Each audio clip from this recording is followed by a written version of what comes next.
Hey friends and book lovers, welcome.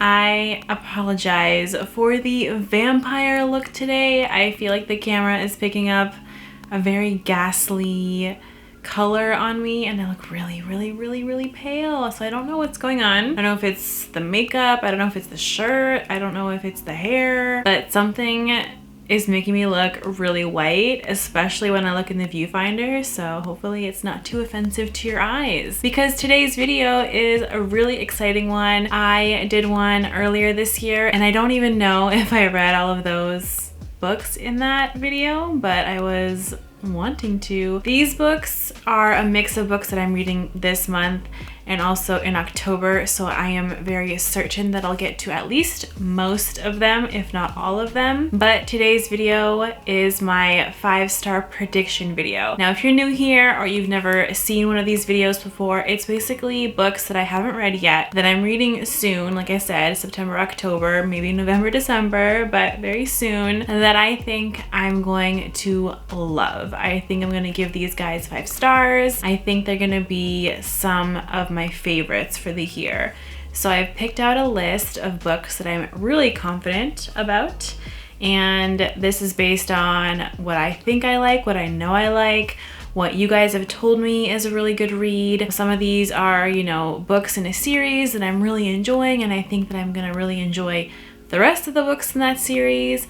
And so that's kind of how I've chosen these 5-star predictions. And I think that's how most booktubers and other folks choose their 5-star predictions. So without further ado, I'm gonna get right into the books. I think there's about like 7 or 8 of them. So let's get into it. The first one is very similar to the example that I gave earlier. It is a continuation and actually the end of a trilogy that I'm reading. I am buddy reading this one with Joanna over at Joanna Sousa, and we will be doing like a recorded video talking about our thoughts on it. I will be doing a review on it because I did do a review on the first of this series, and I am really excited to read the final one, which is The Poison Song by Jen Williams. It's the 3rd and final book in the Winnowing Flame trilogy. I discovered this trilogy through Petrick mainly on Goodreads, and then I saw that Elle had a very popular video on the 9th Reign and why you should read the trilogy, kind of review, gush review if you will, and I was very inspired to pick up the series. Joanna wanted to join me, so she picked it up with me, and here we are in September, obviously reading this one. So by the time this goes up, I might be in the works of picking it up already. But I have loved the other two, the first 2 books in the series, and I think that the conclusion is going to be epic. I didn't see so many things coming in the first 2 books, and I feel like it's always been a good surprise. It's always been a fun surprise. It's always been a very well woven surprise and really well thought out. There's definitely layers to this story, and it's really exciting to read a book like that. And I think I'm gonna love the conclusion. So stay tuned for some content on the second book, Bitter Twins, and then in October, I'm gonna have some content on this baby right here, and on the whole trilogy itself too. The next one is one that I really wanna read for the month of October. I have had this book for way too long, but I've been wanting to read her young adult before I dive into this. However, this is a perfect book for October because it is a dark academia book, and that is The 9th House by Leigh Bardugo. Now, I'm not sure if this was in my other video of my 5-star predictions that I did earlier this year, but if it was, that's okay. We're putting her in here again because she's gonna be read soon, and this is really well loved, really well received, even among people who haven't enjoyed or haven't really felt connected to Leigh Bardugo's young adult works. They really loved this adult standalone novel, and I think she might do some novels connecting to this one. I don't think this is part of a series. If I love this one, I would love to read the other ones, I'm not gonna lie. So this is one that I think I'm really gonna love. I tend to really like academia, like magical academia novels, and I love dark novels, so I think a dark academia novel like this one is really gonna be up my alley, and I just can't wait to read it.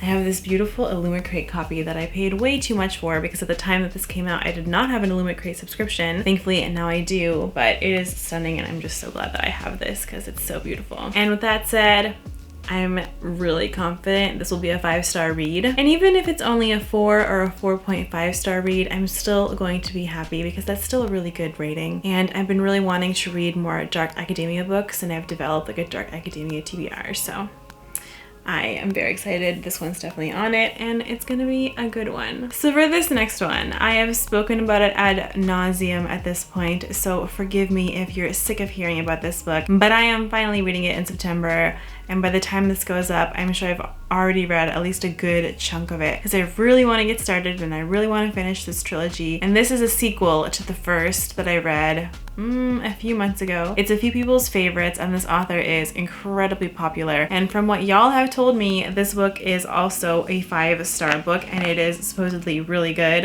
It is also really long, and the font is not large, but I'm excited because it features a favorite character of mine. If you know, you know. And that would be The Well of Ascension by Brandon Sanderson. Now, if you've seen my favorites so far video, I've said this multiple times, but The Final Empire, which is the first of this trilogy, is on there, and I really enjoyed that book. I knew I kind of would enjoy that book because the premise sounded so good, and I've heard that his writing doesn't disappoint.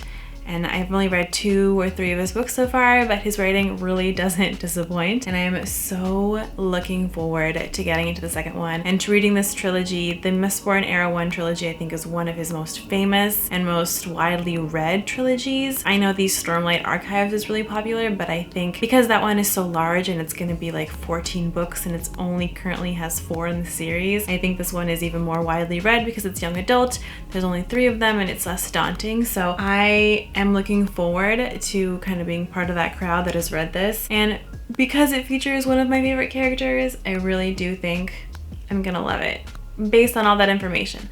Loving the first one, his writing style, and just having a favorite character in this book. Yeah, so this is another really exciting September read. I guess September has a lot of really high hopes for 5-star predictions, but I'm hoping that the other months for the following books also have really high predictions as well. This next one I hauled recently, and I hadn't seen it a lot, but I had seen it a little bit, especially on Bookstagram. I haven't seen too many folks talk about this book on BookTube, but I hope to read it and hopefully provide a spoiler-free review once I finish it. And that is Black Leopard Red Wolf by Marlon James. And this is kind of what seems like it has a murder mystery plus found family trope in it. Well, not murder mystery, but there's a boy who goes kidnapped, and this tracker, whose name is Tracker, has to go and find him, and he ends up having this band of folks that are helping him do so, and they all have their various skills. One is a shapeshifter, and so on and so forth. They don't go into detail about each band of characters, but they do say that they each have their own special abilities, as does Tracker, and that kind of begins our story. So I'm really intrigued about this. I haven't read anything by Marlon James, and I think he has won a few prizes. Yeah, he has won a couple prizes, or 1 prize for one of his books so far, and he is a Jamaican author, and I'm really excited. I'm excited to see where this story pulls and if it's going to be different than some of the other books in the fantasy fiction world that I'm used to reading. So I'm predicting, because I think this is going to be really dark and mysterious and different and surprising, that it's going to be good. It also gives me the same impression that the Jen Williams trilogy gave me, which is that I think it's going to be really well woven and there's going to be a lot of different layers to the story. So I'm really excited to pick this one up. If anyone wants to buddy read this one, let me know, because I think that'll just help get me more motivation to read it, besides the fact that I think it's going to be amazing. All right, this next one is a BookTube darling, and for good reason. I'm pretty sure I read this book back in the day, because I have an old copy of this one and the second one, I think, in this series. And then I think I have a copy of the trilogy that follows this one, and they're all those like good old 90s covers. And then I started buying these beautiful foiled covers because I was like, well, I'm gonna have the book. I'm gonna have like the prettiest version of the book. Even if I am scared I'm gonna break the spine, that's okay, because it's gorgeous. And that would be Assassin's Apprentice by Robin Hobb. Again, I'm pretty certain I've read this. Back in the day when I was reading this, when it like came out, there wasn't a Goodreads to speak of, so I didn't have a way to track my books. When I got older, I used to have these book tracking journals, but this was much before that time. I was a young girl and I was reading a lot of adult fantasy because it was way more interesting than any of the kind of children's fantasy. And back in the day, I don't even feel like young adult was a really fleshed out genre. Like there wasn't anything like new adult, so I had to really go to adult. And so I'm pretty sure I read this one, and I know that everyone has read this trilogy by now because it recently became really popular again on BookTube with people reading older, kind of more classic fantasies. And this, I think, falls into that. I hear that Robin Hobb breaks your heart, and I'm here for it. I've also heard through BookTube and just through other multiple sources that she is a hell of a storyteller. I think because she's so good at storytelling, from what I've heard, and from kind of what I can remember, having bought as a young person who doesn't have a lot of money her books, I'm sure that she's a great storyteller, and I feel like I'm going to enjoy her books again, and I'm really looking forward to diving into her worlds once again. So this is on the list. This next one is kind of a lesser known one in some circles. I think in the fantasy romance circles, it's pretty well known, especially lately. I first heard about it from a kind of bookstagram influencer who tends to interview a lot of popular authors, and she really enjoys the fantasy romance genre. So I got a taste of this book from her, and I knew that it was coming out. I think it came out this summer or this late spring, and that is Neon Gods by Katie Robert. Now this is the paperback version, obviously. I think this one is self-published. I'm not sure, but I've heard about it primarily through Instagram. Again, I haven't seen anyone on BookTube talk about this or really review it, I don't think, at least not anyone that I watch or follow or talk to, but I've heard really good things about Neon Gods. So I want to read this one. I kind of want to read this one in September, like as a mood read, because I think it'd be like really fun. I've heard it's very like smutty and sultry, and it's just something that I know that I could get through really fast, especially because it's only like what, 300 something pages and a lot skinnier than some of these books that I have on my list for September and October. But I think it'll just be one of those really hot, sexy fantasy romance books that's kind of different than the ones that I'm reading now, but still really, really fun to read. So really excited about this one. And again, if you're a fantasy romance lover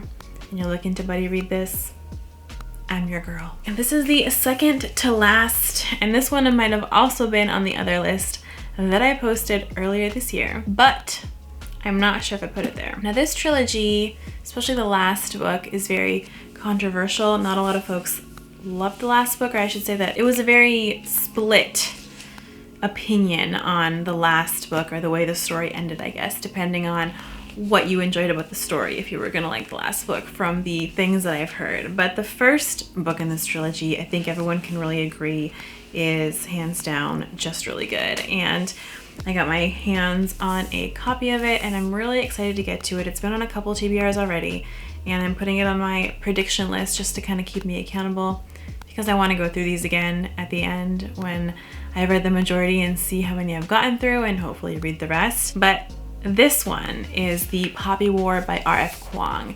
Now, I think I'm gonna love this one mostly because I've heard the main character is a baddie, and it features shamanic magic, which I am a fan of. If it's well done, I am a huge fan of, and I have a feeling that R.F. Kuang is gonna do it really well and give it a lot of, like, do it justice, basically. I also really love a rags to riches type of story, and I don't think she really gets rich, but I love like a rags to power story, and I do love a school setting, so I think I'm going to enjoy that part of this book. I do worry a little bit because apparently R.F. Kuang is very liberal with killing off characters and breaking your heart, so I'm going into this knowing that I can't really fall in love with any of the characters. I mean, besides the main character, I think, who does end up surviving, because I think she's gonna kill off a lot of her characters. So still excited for this one. I'm very hesitant because I don't want to get too many feels, but I think I'm really gonna enjoy this. So it's just gonna be like one of those things with like a love-hate relationship. Probably gonna love this book, but then hate it kinda too. So I think that'll be one of these. All right, the last book that I have on this list is one that I'm kind of certain about, but also kind of on the fence. So I debated putting it on here because I thought, oh, a 5-star prediction should be the books that you absolutely know you're gonna love, like without the shadow of a doubt. But there's a little bit of a shadow of a doubt in this pick. And it's only because I've read other stories set in a kind of setting like this and I haven't always enjoyed them, but then if that's the only reason, it really can't have that much of a doubt. I have heard Starla Reads love this book and rave about this, I guess, trilogy I think it's gonna be, but I think only the first 2 are out. I like her taste in books. I don't have a super similar taste to her always, but I do appreciate that she does bring some gems in the book world to light, and I think this is one of them. So I decided to put it on the list, and that is Upon a Burning Throne by Ashok K. Banker. This is obviously book 1. It's called the Burnt Empire Saga. As you can see, the hardcover is absolutely stunning. I mean, this book is beautiful, so even if I'm not thrilled by it, it's still gorgeous. I mean, I just can't get over that. I think the premise mostly of the story is these 2 heirs that have to battle it out to basically get the kingdom. But then there is this girl who also has claim to the throne, and I think that's kind of how our story begins. Obviously there's magical things. It is a fantasy book. I'm excited for this one. I think it's beautiful. I think the premise sounds really interesting. I think it's going to be a book that surprises me, and that's what I'm really excited for. I'm not sure if it's going to be a super layered book, but I think it'll be surprising, and I think it might even be a little heartwarming, maybe. So I am excited to read this. I don't know when I'm going to read this one. It's not going to be in September, I don't think, and probably not October, but I'm hoping to get to it before the end of the year, so we'll see. But either way, it is on my 5-star prediction list. So that's it for all my 5-star predictions. I feel like there were more than 8 of them. Nope, actually there were exactly 8 books on this list. I'm counting them right now.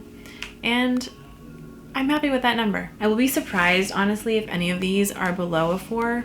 And probably a little disappointed, but I want to do an accountability video where I talk about which 5-star prediction books I read and if they actually ended up being 5-star predictions, so I can let you know in those videos what I thought of these books. If you've read any of these books, let me know in the comments down below. I'd love to hear what you thought about them. I'd love to know if you rated them a 5-star or if you rated them lower than a 5-star. Let me know. I would love to hear from you, because again, y'all have told me that a couple of these books for y'all have been a 5-star read, and that makes me more convinced that I'm gonna really enjoy it too. I hope that you liked this video, and if you did, please click that like button down below because it really does help support my channel. And if you like this content and you wanna see more from me, please don't hesitate to click on that subscribe button.